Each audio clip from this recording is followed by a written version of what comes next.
আসসালামু আলাইকুম প্রিয় চাকরি প্রত্যাশী ভাই ও বোনেরা। আপনারা সবাই জানেন সমাজ সেবা অধিদপ্তরে একটি বড় নিয়োগ বিজ্ঞপ্তি বর্তমানে চলতেছে। তো আপনাদের মধ্যে একটা কমন কোয়েশ্চন যেটা হচ্ছে সমাজকর্মীর যে একটা পদ আছে সেই সমাজকর্মী পদের বিস্তারিত আলোচনা আপনাদের প্রয়োজন। ঠিক আছে? তো সমাজকর্মী ইউনিয়ন পর্যায়ের বিস্তারিত আলোচনা আমি এখানে দিলাম। পদমর্যাদা, বেতন স্কেল, শিক্ষাগত যোগ্যতা, মূল দায়িত্ব, পরীক্ষার পদ্ধতি, মানবন্টন সবকিছু বিস্তারিত এখানে দেওয়া আছে।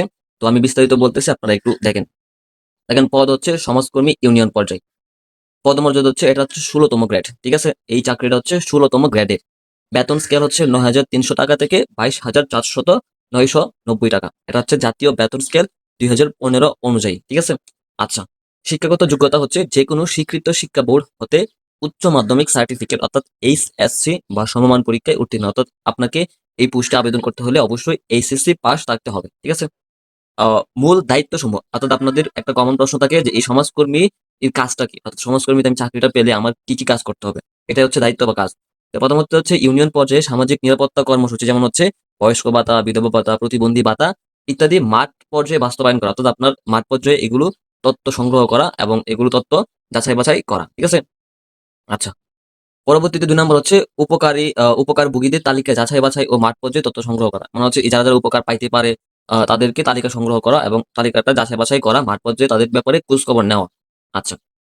৪ নম্বর হচ্ছে অফিসিয়াল কার্যক্রম পরিচালনা ও ঊর্ধ্বতন কর্মকর্তা নির্দেশিত দায়িত্ব পালন করা। অর্থাৎ ঊর্ধ্বতন কর্মকর্তা যে নির্দেশ দিবে সেই নির্দেশ পালন করতে হবে। আ ৪ নম্বর হচ্ছে সামাজিক সচেতনতা সৃষ্টিমূলক কার্যক্রম পরিচালনা করা। অর্থাৎ সামাজিক সচেতনতামূলক কার্যক্রম পরিচালনা করা। ঠিক আছে? আচ্ছা। এখন আমরা বলব যে পরীক্ষার পদ্ধতিটা কি? এটা হচ্ছে খুব গুরুত্বপূর্ণ বিষয়। আমরা অনেকেই জানি না যে পরীক্ষার পদ্ধতিটা আসলে কি? অর্থাৎ এটা কিভাবে পরীক্ষাটা হয়? এমসিকিউ নাকি লিখিত?